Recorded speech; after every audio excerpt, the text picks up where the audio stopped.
नमस्कार दोस्तों, आपका स्वागत है आपके अपने YouTube channel learn from home पर। तो दोस्तों, आज हम लोग डिस्कस करने वाले हैं प्रैक्टिस सेट 12। और अगर आप चैनल पर नए हैं और आप एकदम तूफानी करना चाहते हैं तो चैनल की प्लेलिस्ट में आपको 1 से लेकर के 11 तक प्रैक्टिस सेट मिल जाएगा, वो भी पूरे डिटेल से कवर किया हुआ। अगर आप उन स्टूडेंट्स में से हैं जिनकी तैयारी अभी तक अच्छे से नहीं हुई है और उनको डर लग रहा है कि आगे कैसे एग्ज़ाम में जाएँ, कैसे एग्ज़ाम को अटेम्प्ट्स करें, तो बस उसी डर को भगाने के लिए दोस्तों मैं प्रैक्टिस सेट सॉल्व कर रहा हूँ। आपके पास वहाँ पर 1.5 घंटे 2 घंटे का समय होगा, लेकिन मैं इसको 1 घंटे में कंप्लीट करूँगा विथ फुल डिटेल्स।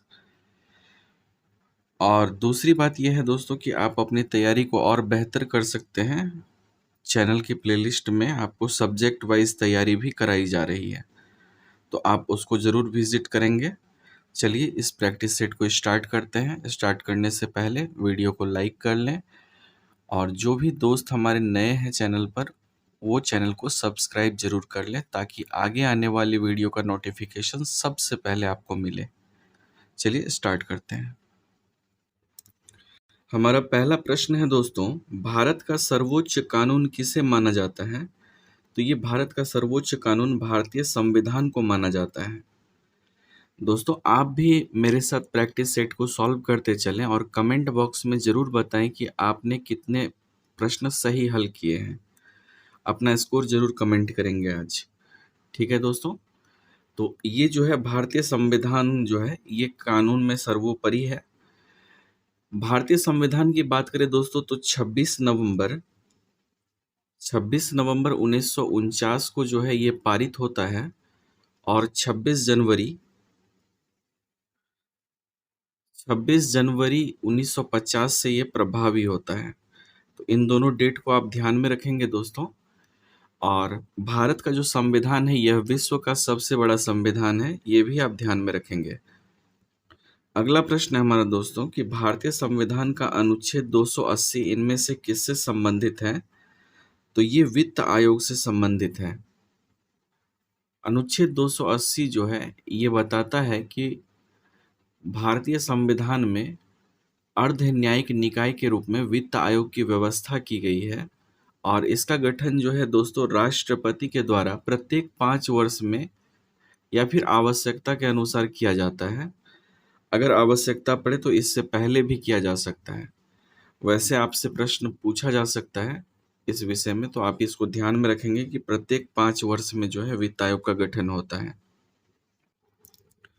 अगला प्रश्न है हमारा दोस्तों, हमारे संविधान का कौन सा अनुच्छेद यह कहता है कि सदन में वोटों की समतुल्यता की स्थिति में स्पीकर के पास अंतिम कास्टिंग मत होगा? तो ये कहता है हमारे संविधान का अनुच्छेद 100।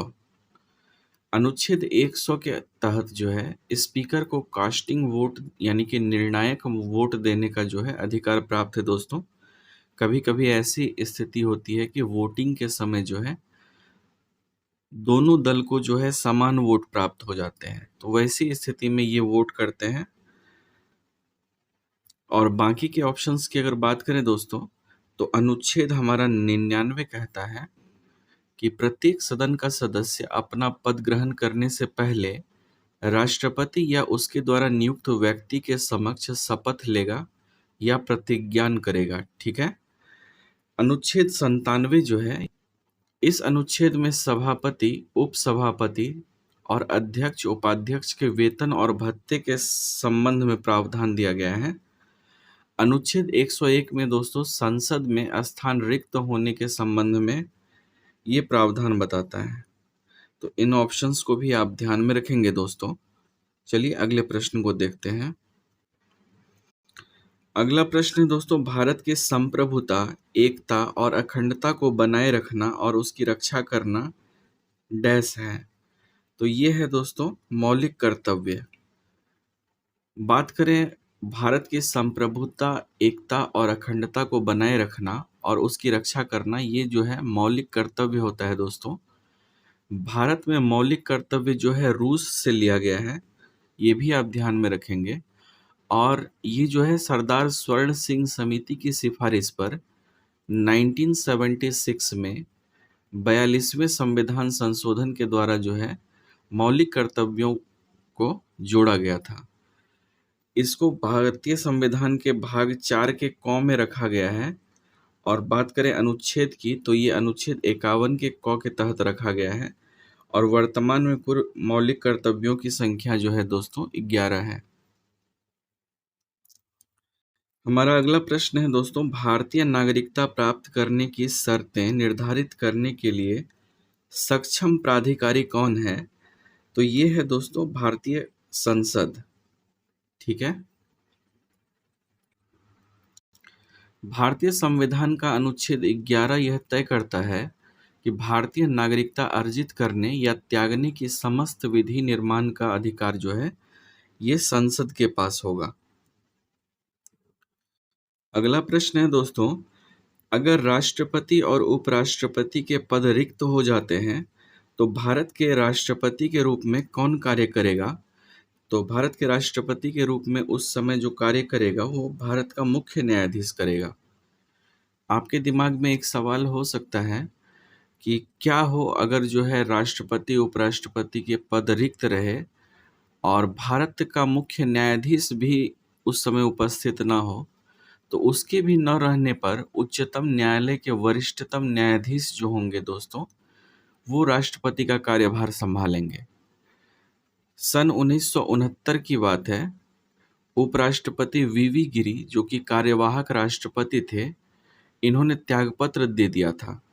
राष्ट्रपति चुनाव में प्रत्याशी होने के कारण इन्होंने जो है त्यागपत्र दिया था। विषम परिस्थिति पैदा हो गई थी जिससे निपटने के लिए संसद ने यह नियम सुझाया था। तो ये एक स्टोरी है जो कि मैंने आपको सुना दी। चलिए आगे बढ़ते हैं। हमारा अगला प्रश्न है दोस्तों, अनुच्छेद 243 का सी किससे संबंधित है? तो ये संबंधित है पंचायतों की संरचना से। अनुच्छेद 243 सी का संबंध पंचायतों की संरचना से है। 1992 में दोस्तों 1992 में 73वें संविधान संशोधन के माध्यम से भाग 9 को जोड़ा गया था।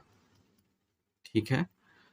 24 अप्रैल 1993 को 73वां संविधान संशोधन लागू कर दिया गया था। तभी से जो है 24 अप्रैल के दिन हम लोग पंचायती राज दिवस के रूप में मनाते हैं। ये भी आप ध्यान में रखेंगे दोस्तों। चलिए अगले प्रश्न को देखते हैं।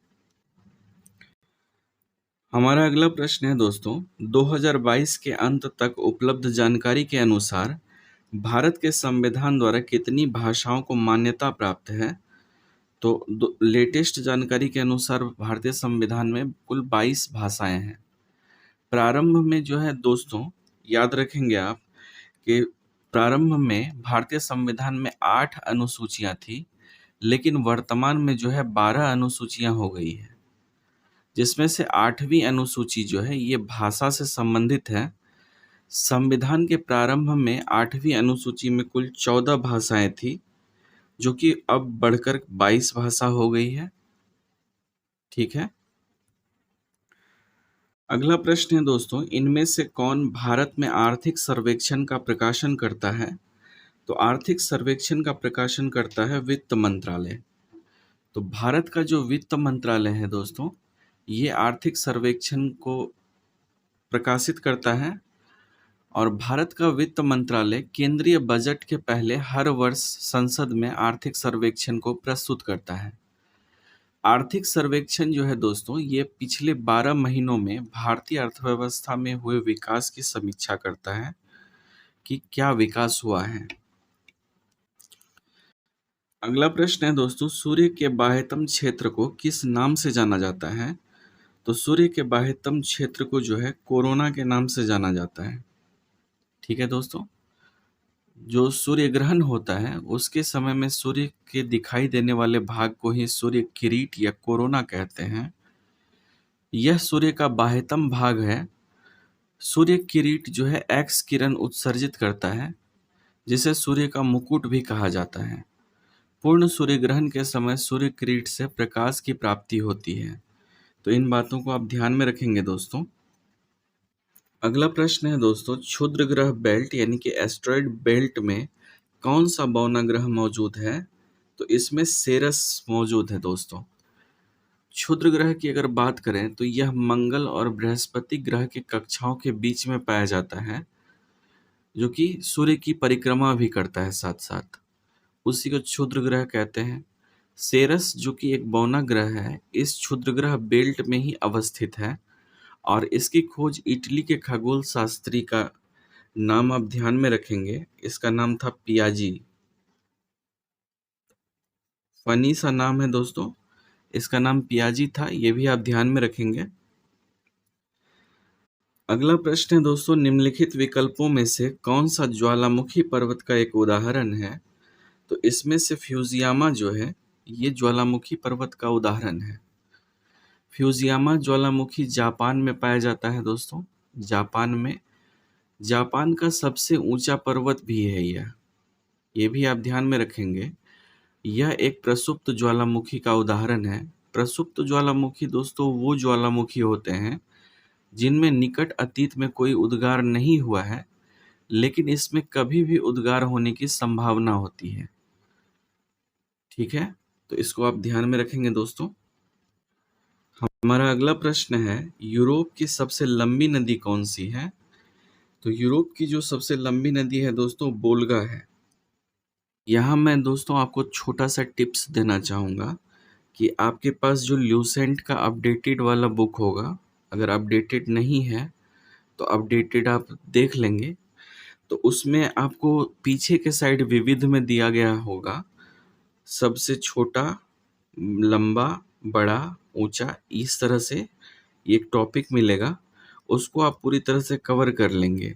अपडेटेड करना ज़रूरी है क्योंकि बहुत सारे डाटा जो है चेंज होते रहते हैं। चलिए अगले प्रश्न पे चलते हैं। अगला प्रश्न है दोस्तों, विश्व के सबसे अधिक प्राकृतिक गैस भंडार किस देश में है? तो सबसे ज़्यादा जो है प्राकृतिक गैस के भंडार दोस्तों रूस में है। तो भंडारक देश पूछ रहा है, दो टाइप का होता है, एक होता है भंडारक जो कि भंडार करके रखता है, और दूसरा होता है उत्पादक। तो इसमें से आप ध्यान में रखेंगे कि इन दोनों में कंफ्यूज नहीं होना है आपको। अगर आपसे भंडार करने वाला पूछ रहा है तो उसका अलग क्रम होता है। जैसे भंडारक में बात करें, पहले नंबर पे आता है रूस, दूसरे नंबर पे आता है ईरान और तीसरे नंबर पे आता है कतर। उत्पादक देशों में दोस्तों सबसे पहले नंबर पे आता है यूएसए यानी कि अमेरिका, दूसरे नंबर पे आता है रसिया यानी रूस, और तीसरे नंबर पर आता है ईरान। ठीक है दोस्तों। अगला प्रश्न है दोस्तों, लोकटक झील किस राज्य में स्थित है? तो लोकटक झील तो दोस्तों मणिपुर में, लोकटक झील जो है ये मणिपुर में स्थित है। यह झील पूर्वोत्तर भारत की ताजे पानी की सबसे बड़ी झील है, ये भी आपको ध्यान में रखना है। और यह विश्व की एकमात्र ऐसी झील है जिसमें कि तैरते हुए द्वीप हैं।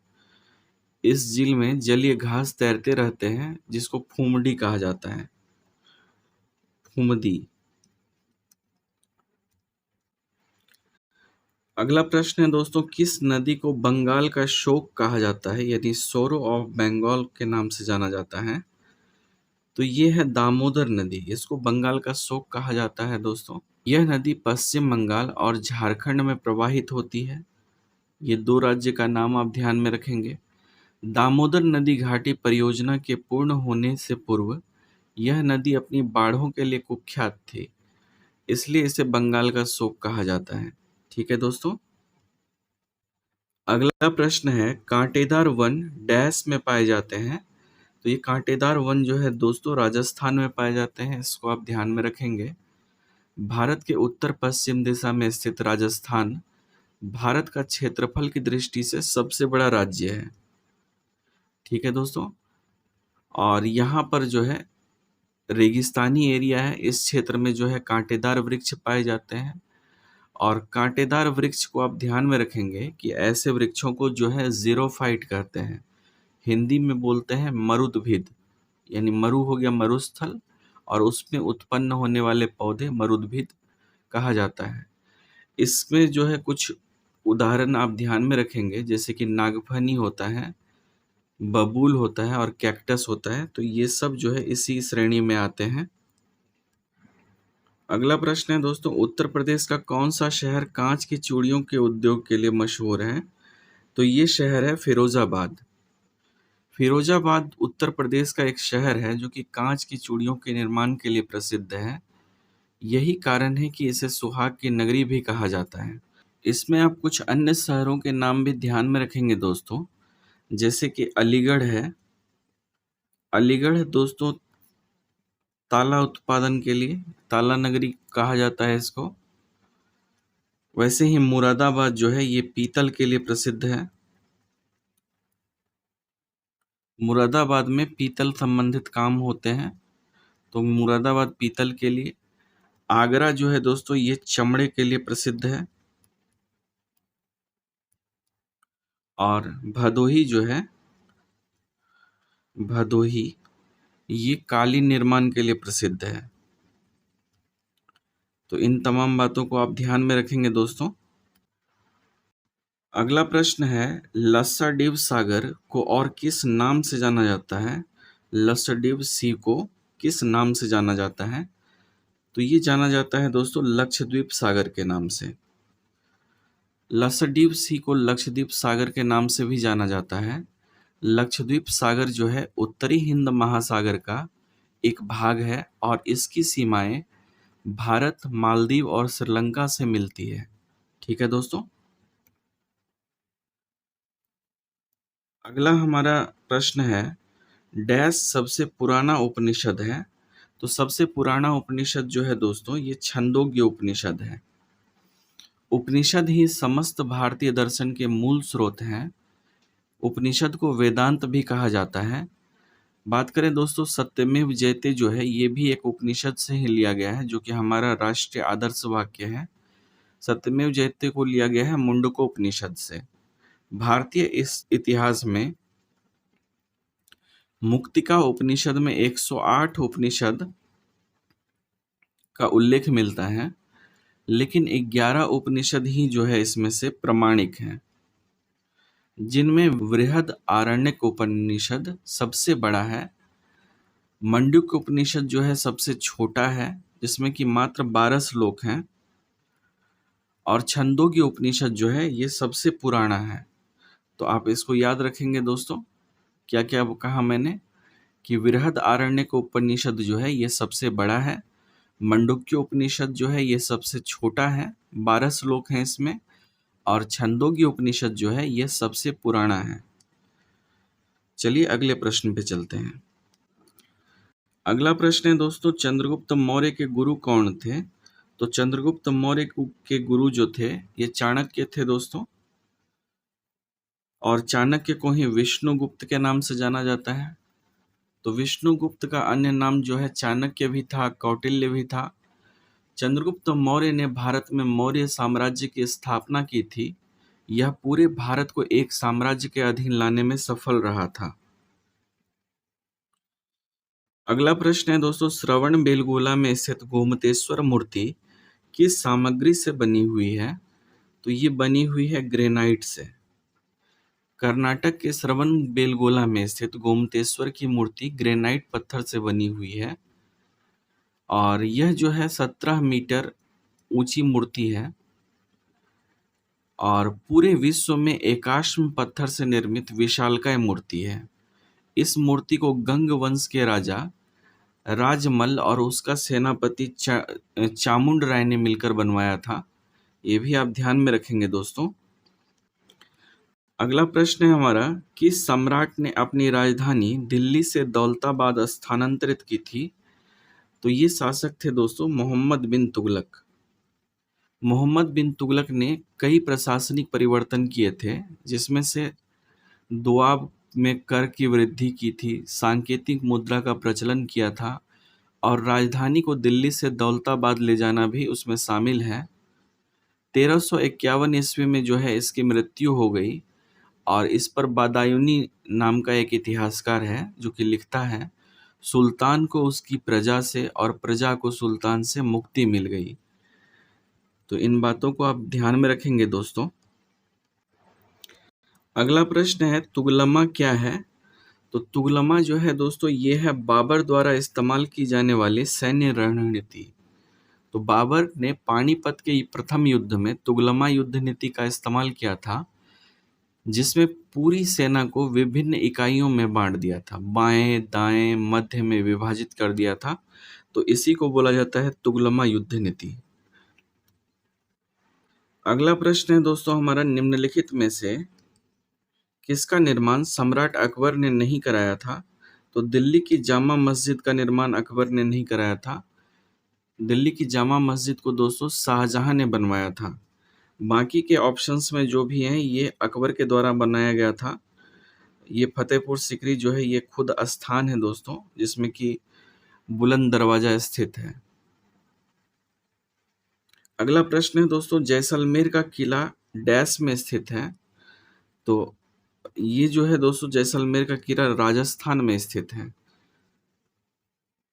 अगला प्रश्न है दोस्तों, वुड के आदेश पत्र वुड्स डिस्पैच जो है का संबंध निम्नलिखित में से किस सुधार से था? तो वुड का डिस्पैच जो आया था दोस्तों, इसका संबंध शिक्षा के सुधार से था। इसे भारतीय शिक्षा का मैग्ना कार्टा कहा जाता है। चार्ल्स वुड ने भारत के भावी शिक्षा के लिए एक विस्तृत योजना बनाई थी और भारत के तत्कालीन गवर्नर जनरल लॉर्ड डलहौजी को 1854 में अपना सुझाव पत्र भेजा, जिसे वुड का घोषणा पत्र या वुड डिस्पैच कहा गया। तो इन बातों को आप ध्यान में रखेंगे दोस्तों। अगला प्रश्न है दोस्तों, भारतीय राष्ट्रीय कांग्रेस के प्रथम मुस्लिम अध्यक्ष कौन थे? तो ये थे बदरुद्दीन तैयब जी। तो बदरुद्दीन तैयब जी जो थे दोस्तों, ये 1887 ईस्वी में मद्रास में अध्यक्ष बनाए गए थे। ये पहले अध्यक्ष थे। और जैसे कि यहाँ पर प्रथम मुस्लिम अध्यक्ष आपसे पूछा गया है, तो इस तरह से और भी क्वेश्चन हो सकते हैं। जैसे कि अगर पूछ लिया जाए कि पहले अध्यक्ष कौन थे, तो इसके जो फर्स्ट अध्यक्ष थे दोस्तों, ये थे व्योमेश चंद्र बनर्जी। अगर पूछ लिया जाए आपसे कि प्रथम पारसी अध्यक्ष कौन थे, तो प्रथम पारसी अध्यक्ष थे दादा भाई नौरोजी। और मुस्लिम अध्यक्ष तो आपने देख ही लिया है। अगर पूछ ले कि पहले अंग्रेज अध्यक्ष कौन थे, तो ये थे जॉर्ज यूले। तो इनका भी नाम आपको ध्यान में रखना है। अगला प्रश्न है दोस्तों, दक्षिण अफ्रीका से भारत लौटने के बाद महात्मा गांधी ने 1916 में किस विश्वविद्यालय में पहली बार सार्वजनिक तौर पर संबोधित किया था? तो वहां से लौटने के बाद बनारस हिंदू विश्वविद्यालय में इन्होंने सबसे पहले 1916 में संबोधित किया था। तो दक्षिण अफ्रीका से भारत लौटने के पश्चात महात्मा गांधी ने 1916 ईस्वी में बनारस हिंदू विश्वविद्यालय में पहली बार विश्वविद्यालय की स्थापना के अवसर पर सार्वजनिक तौर पर जनसभा को संबोधित किया था। गांधी जी दक्षिण अफ्रीका से 9 जनवरी 1915 को वापस आए थे दोस्तों। इसी कारण जो है 9 जनवरी को हम लोग क्या मनाते हैं? प्रवासी भारतीय दिवस के रूप में मनाते हैं। प्रथम प्रवासी भारतीय दिवस 2003 में मनाया गया था। अगर आपसे ये पूछता है तो ये भी आप ध्यान में रखेंगे। अगला प्रश्न है दोस्तों, व्यपगत का सिद्धांत या नीति किसने तैयार की थी? तो व्यपगत के सिद्धांत की नीति तैयार की थी लॉर्ड डलहौजी ने। वर्ष 1848 ईस्वी में लॉर्ड डलहौजी ने व्यपगत का सिद्धांत की नीति अपनाई थी। इस नीति के अंतर्गत किसी भी निसंतान राजा के राज्य को ब्रिटिश सरकार द्वारा ब्रिटिश साम्राज्य में मिला लिया जाता था। इस नीति को सर्वप्रथम 17 में अधिगृहित किया गया था दोस्तों, स्टार्ट किया गया था। अगला प्रश्न है, खुदाई खिदमतगार नामक संगठन के सदस्य किस नाम से लोकप्रिय थे? तो ये जो है लाल कुर्ती के नाम से लोकप्रिय थे। इसको आप ध्यान में रखेंगे दोस्तों, काफी महत्वपूर्ण प्रश्न है।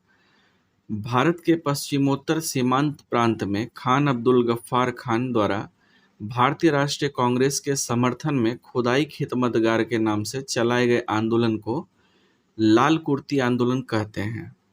खुदाई खिदमतगार एक पारसी शब्द है दोस्तों, जिसका हिंदी में अर्थ होता है ईश्वर की बनाई हुई दुनिया के सेवक। ध्यान रखिएगा कि खान अब्दुल गफ्फार खान को सीमांत गांधी के नाम से भी जाना जाता है। अगला प्रश्न है दोस्तों, भारत में राष्ट्रीय आय की गणना किसके द्वारा की जाती है?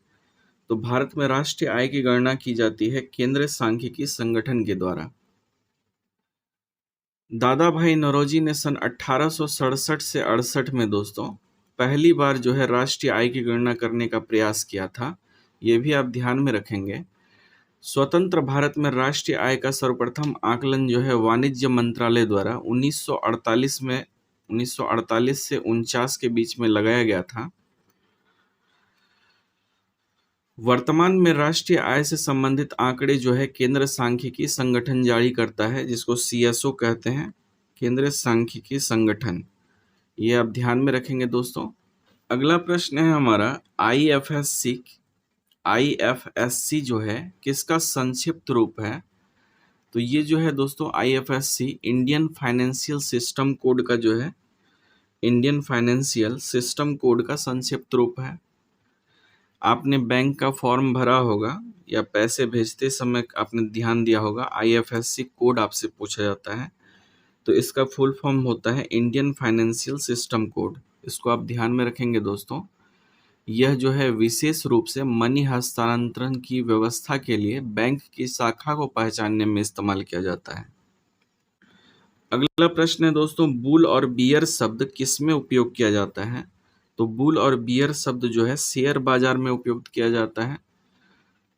ठीक है, यदि बाजार के लोग बुल मार्केट कहकर पुकारें तो आप समझिएगा कि शेयर का मूल्य जो है ऊपर चढ़ रहा है, और बाजार को यदि बियर कहकर पुकारें तो समझिएगा कि शेयर का सूचकांक जो है वो नीचे गिर रहा है। तो बुल और बियर जो है शेयर बाजार से संबंधित है, इसको ध्यान में रखेंगे आप।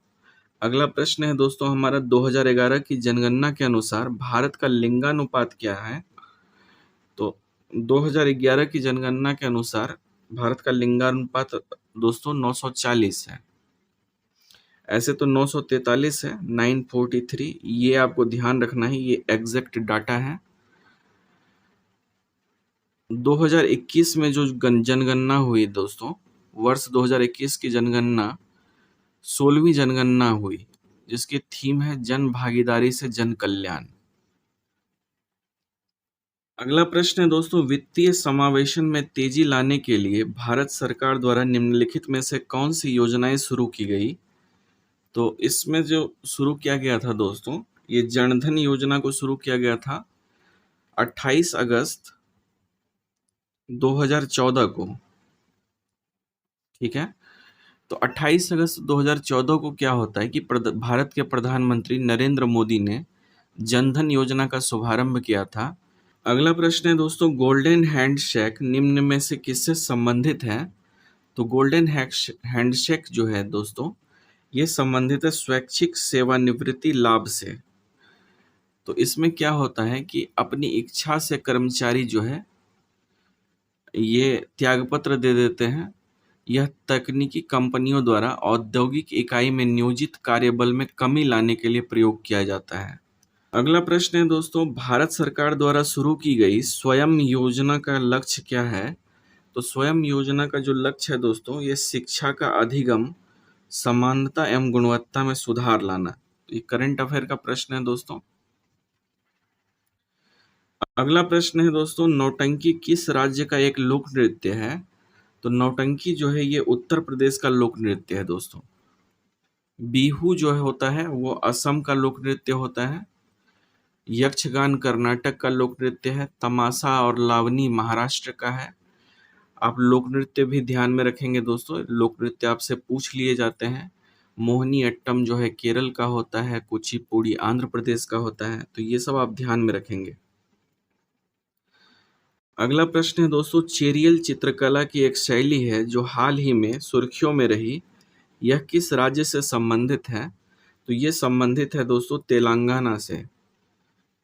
हाल ही में सुर्खियों में रही चेरियल चित्रकला की शैली जो है महत्वपूर्ण शैली है, जो कि तेलंगाना राज्य से संबंधित है।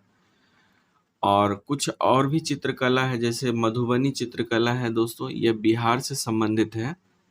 वर्ली चित्रकला महाराष्ट्र से संबंधित होता है। पट्ट चित्रकारी ओडिशा से संबंधित है। कलमकारी चित्रकार कला जो है ये आंध्र प्रदेश से संबंधित है। गोंड चित्रकारी मध्य प्रदेश से संबंधित है। फड़ चित्रकारी जो है राजस्थान से संबंधित है। तो इन सबको भी आप ध्यान में रखेंगे। अगला प्रश्न है दोस्तों, इकोनॉमी ऑफ परमानेंस जो है इसके लेखक कौन है? तो पुस्तक और लेखक से संबंधित एक प्रश्न तो मिलता ही है दोस्तों। तो इसके लेखक हैं जेसी कुमारप्पा। ये आप ध्यान में रखेंगे। ये जो है जेसी कुमारप्पा भारत के एक अर्थशास्त्री हैं। इनकी लिखी गई पुस्तक है इकोनॉमी ऑफ परमानेंस।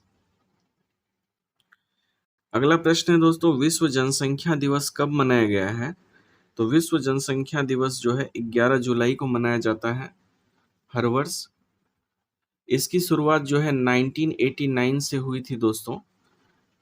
11 जुलाई 1987 को जनसंख्या का आंकड़ा 5 अरब के पार पहुंच गया था और इसलिए जो है उस समय से मनाया जाना शुरू हो गया 1989 से।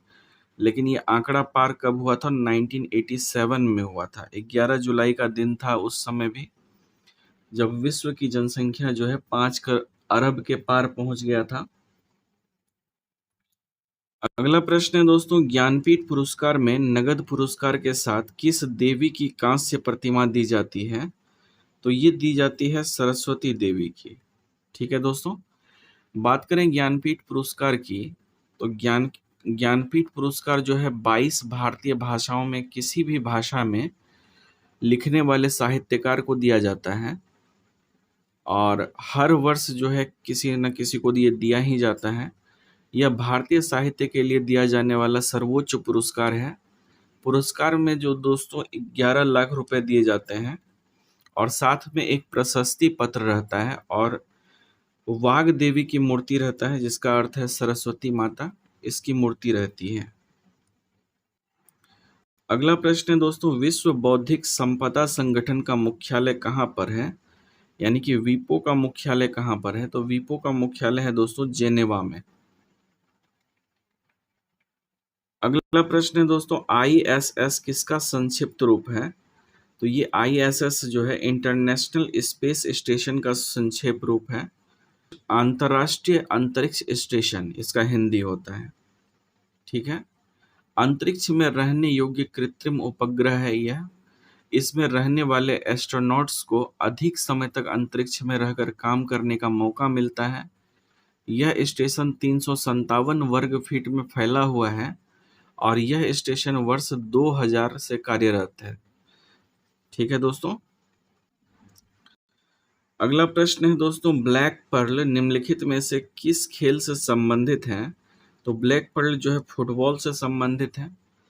ब्राजील के एक फुटबॉलर हैं दोस्तों पेले, इन्हीं को ब्लैक पर्ल कहा जाता है, इनका उपनाम है ये।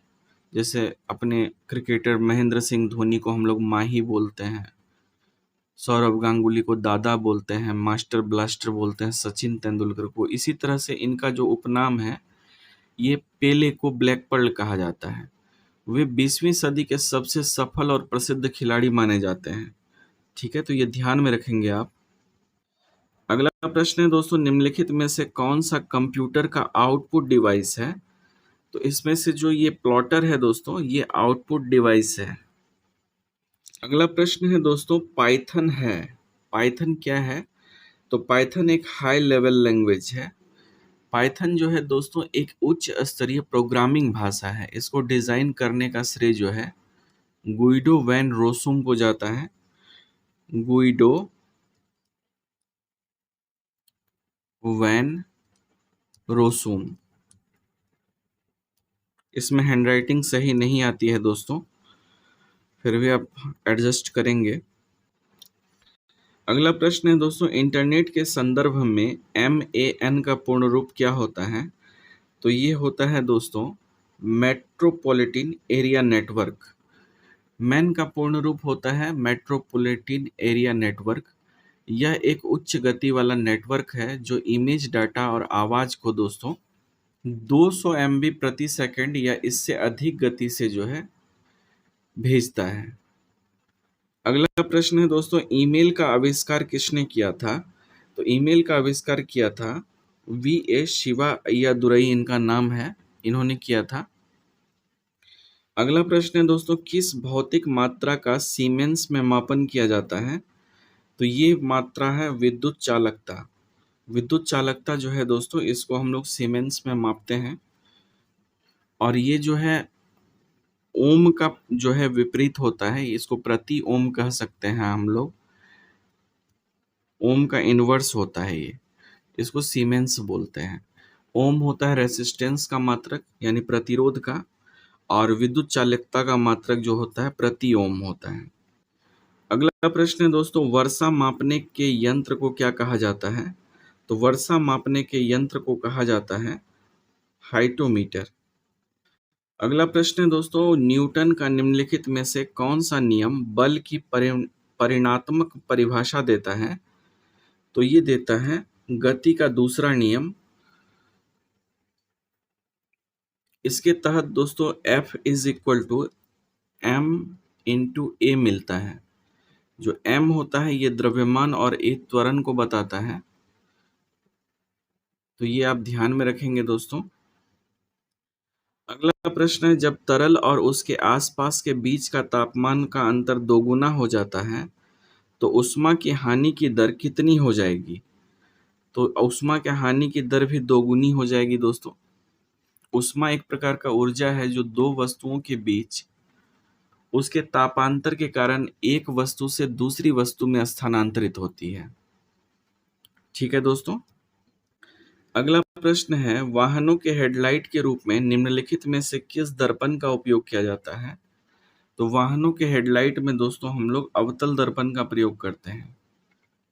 ठीक है।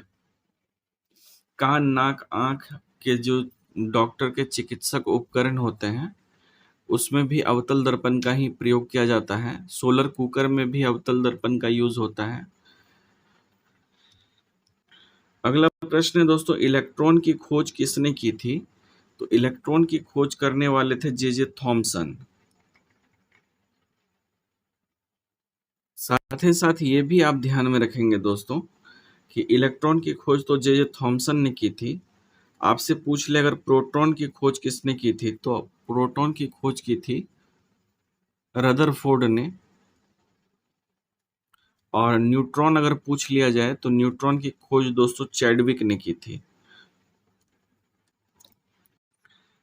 अगला प्रश्न है, आधुनिक आवर्त सारणी में किसी आवर्त में बाएं से दाएं जाने पर धात्विक लक्षण क्या होता है?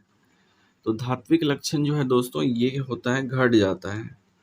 बाएं से दाएं जाएंगे आप तो धात्विक लक्षण घट जाएगा। अगला प्रश्न है दोस्तों, कैंसर का उपचार निम्नलिखित में से कौन सी अक्रिय गैस के द्वारा किया जाता है? तो कैंसर का उपयोग रेडॉन के द्वारा किया जाता है दोस्तों। रेडॉन जो है एक नोबेल गैस है और इसका उपयोग जो है रेडियोथेरेपी के रूप में कैंसर के इलाज में होता है। अगला प्रश्न है, सोल्डर निम्नलिखित में से किन धातुओं की एक मिश्र धातु है? तो सोल्डर जो है दोस्तों ये मिश्र धातु होता है सीसा और टीन का। अगला प्रश्न है, मानव शरीर में उस एंजाइम का नाम बताएं जो कार्बोहाइड्रेट को तोड़ने में मदद करता है। तो वो एंजाइम है दोस्तों एमाइलेज। ये जो है कार्बोहाइड्रेट को तोड़ने में मदद करता है। भोजन का पाचन अगर पूछा जाए आपसे दोस्तों कहाँ से स्टार्ट होता है, तो भोजन का पाचन मुंह से ही स्टार्ट हो जाता है। यह छोटी आंत तक जारी रहता है। मनुष्य की लार से टाइलिन नामक एंजाइम निकलता है दोस्तों। ठीक है दोस्तों। अगला प्रश्न है, यदि दूध को ग्रीष्म काल में फ्रिज के बाहर रखा जाए तो वह खट्टा हो जाता है, जिसका कारण क्या है? तो इसको अगर फ्रिज से बाहर रखेंगे और खट्टा हो जाएगा, इसका कारण है लैक्टोज एसिड में लैक्टोज शर्करा का रूपांतरण। ठीक है दोस्तों। अगला प्रश्न है, रक्तचाप के बारे में निम्नलिखित में से कौन सा कथन सही है? तो रक्तचाप के बारे में दोस्तों ये बात सही है, दिया गया है आपका। सामान्य सिस्टोलिक दाब में 120 mm Hg होता है और डायस्टोलिक दाब में 80 mm Hg होता है। ठीक है दोस्तों। रक्तचाप जो है रक्त वाहिनियों में बहते हुए रक्त द्वारा वाहिनियों की दीवार पर डाले गए दबाव को कहते हैं। और एक स्वस्थ वयस्क व्यक्ति का सिस्टोलिक रक्तदाब जो होता है 90 और 120 मिलीमीटर के बीच होता है और डायस्टोलिक 60 से 80 के बीच होता है। ठीक है दोस्तों। अगला प्रश्न है, मानव मूत्र का पीला रंग किसकी वजह से होता है? तो मानव मूत्र का जो रंग पीला हो जाता है ये होता है यूरोक्रोम की वजह से दोस्तों। अगला प्रश्न है, पक्के बाघ अभयारण्य निम्नलिखित में से किस राज्य में है? तो पक्के बाघ अभयारण्य जो है दोस्तों ये आपका अरुणाचल प्रदेश में स्थित है और इसको जो है पखुई टाइगर रिजर्व के नाम से भी जाना जाता है और यह अरुणाचल प्रदेश के कामेंग जिला में स्थित है। अगला प्रश्न है दोस्तों, हाल ही में किस राज्य के स्लम अपग्रेडिंग प्रोग्राम जागा मिशन को UN habitat world habitat awards 2023 प्रदान किया गया है?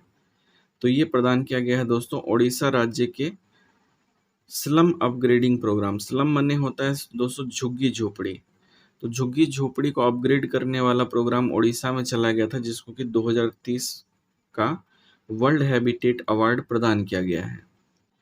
अगला प्रश्न है दोस्तों, अप्रैल 2023 में प्रधानमंत्री नरेंद्र मोदी ने कहां पर नमो पथ देवका सी फ्रंट राष्ट्र को समर्पित किया है? तो ये किया है दमन में।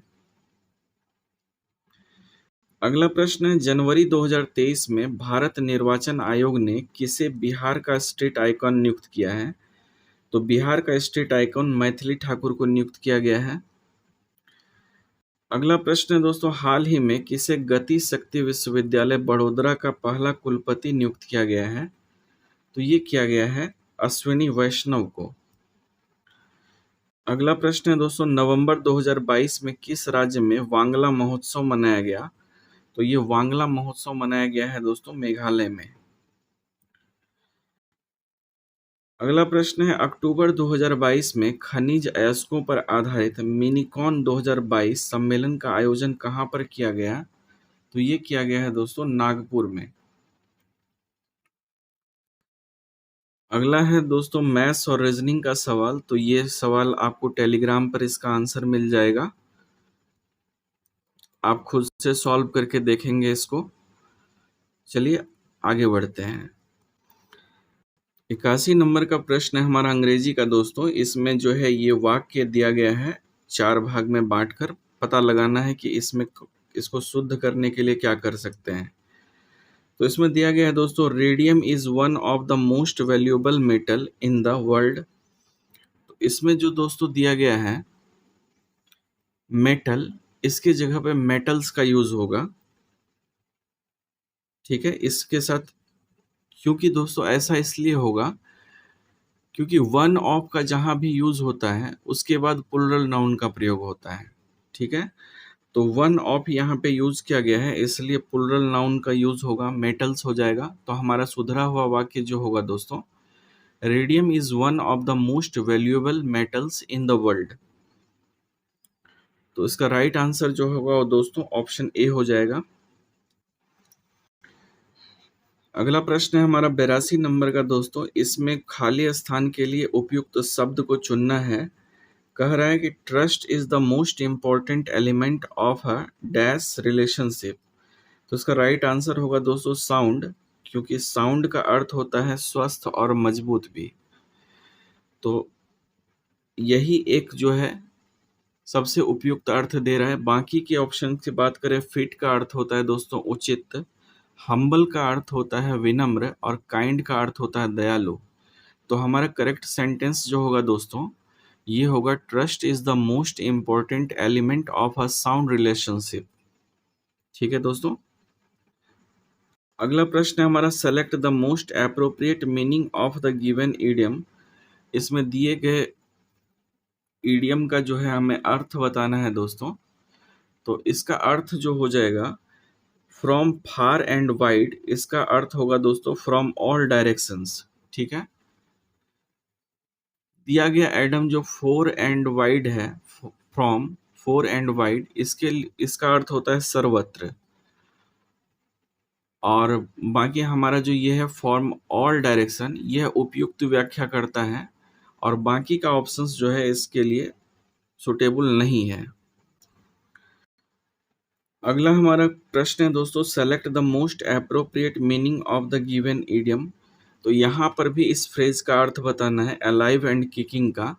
तो अलाइव एंड किकिंग का अर्थ जो होता है दोस्तों, ये होता है हट्टा कट्टा और स्वस्थ। ठीक है, तो आइए इसके ऑप्शंस को देखते हैं। ऑप्शंस में दोस्तों ऑप्शन ए हमारा राइट आंसर होगा, हेल्दी एंड डूइंग वेल। तो हेल्दी एंड डूइंग वेल जो है इसका सही अर्थ हो जाएगा। बाकी के ऑप्शंस का अर्थ जो है अलग निकल रहा है। 85वां प्रश्न जो है दोस्तों, इसमें 4 सेगमेंट में हमें वाक्य दिया है और बताना है कि कहाँ पर ग्रामेटिकल एरर है। तो इसमें दिया गया है दोस्तों, आई टॉस्ट the actress to be she but I was not sure. तो यहाँ पर जो टू बी सी दिया गया है दोस्तों, यहाँ पर टू बी हर का प्रयोग होना चाहिए। तो यही पार्ट जो है इसका गलत है। ऐसा इसलिए कि फर्स्ट क्लाउज पेसिव वॉइस में वाक्य है, और इसलिए जो है यहाँ पे टू बी के साथ जो है सी का ऑब्जेक्टिव केस हर का प्रयोग जो है उपयुक्त होगा। अगला प्रश्न है हमारा दोस्तों, select the most appropriate option to fill in the blanks. खाली स्थान को भरने के लिए उपयुक्त शब्द का चयन करना है। The doctor's clinic is dash to my house. तो इसमें हम लोग उपयुक्त वाक्य जो है एडजेसेंट का प्रयोग करेंगे। तो एडजेसेंट जो है इसका अर्थ होता है सटा हुआ या संलग्न। तो डॉक्टर का क्लिनिक जो है मेरे घर से सटा हुआ है, इस वाक्य का अर्थ आता है। बाकी के ऑप्शन की बात करें अगर दोस्तों, तो एडजेंट का अर्थ होता है सहायक। इस अकीन का अर्थ जो है ये होगा सदृश या समान। और फार अवे का अर्थ होगा दोस्तों दूर। तो करेक्ट सेंटेंस होगा दोस्तों हमारा, the doctor's clinic is adjacent to my house. 87वें प्रश्न में दोस्तों विपरीतार्थक शब्द यानी कि एंटोनिम बताना है एब्यूडेंट का। तो एब्यूडेंट का मतलब जो होता है दोस्तों, एब्यूडेंट का मतलब होता है प्रचुर, पर्याप्त। और इसका उल्टा शब्द हो जाएगा इनसफिशियंट। इनसफिशियंट का अर्थ होता है अपर्याप्त। बाकी के ऑप्शंस की बात करें, स्पेसियस का मतलब होता है दोस्तों विशाल या शानदार। डेवियस का अर्थ होता है चालाक या धूर्त। और टिमोरियस का अर्थ होता है कायर।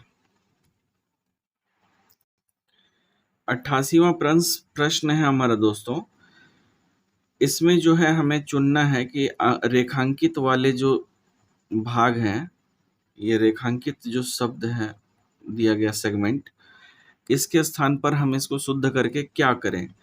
तो यहाँ पर डज सी के स्थान पर हैजंट सी हो जाएगा दोस्तों।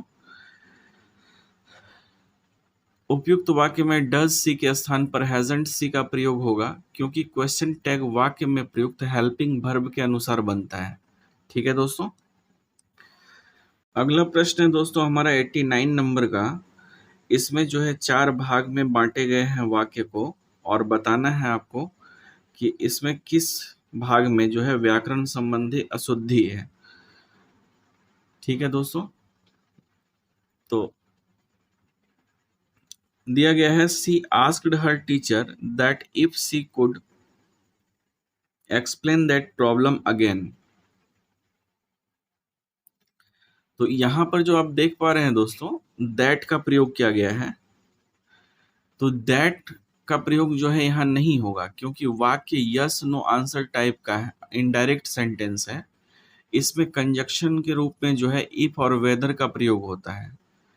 तो करेक्ट सेंटेंस जो होगा हमारा दोस्तों, she asked her teacher if she could explain that problem again. तो राइट आंसर जो होगा दोस्तों हमारा ऑप्शन सी हो जाएगा।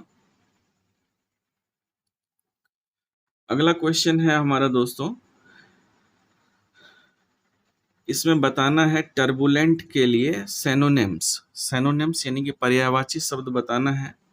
तो टर्बुलेंट का अर्थ होता है दोस्तों उपद्रवी या अशांत, तो इसका जो सिनोनिम्स होगा वॉयलेंट हो जाएगा।